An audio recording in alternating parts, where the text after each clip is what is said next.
Hey there, junkie! Are you frustrated with the order of your tables? Reordering them is simple, but not too obvious. To reorder your tables, you'll need to open the app settings, select Tables, and then, and here's the not so obvious bit, drag the tables up or down to the order that you want. Let's take a peek at how it's done. For this example, I'm using a sample set of HR data. I'll start on the home page and open Settings. From here, I can choose Tables.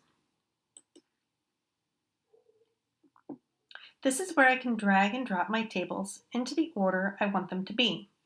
So for this example, I would like costs first, followed by positions.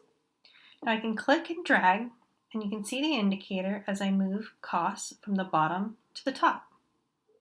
I'll then move positions behind costs. No need to save your changes here, they're all automatically saved.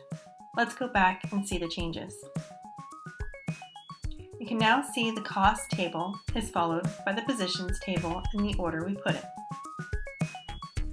If you learned something new, please like this video, and to get your regular Quickbase Junkie fix, subscribe to Quickbase Junkie on YouTube or visit quickbasejunkie.com.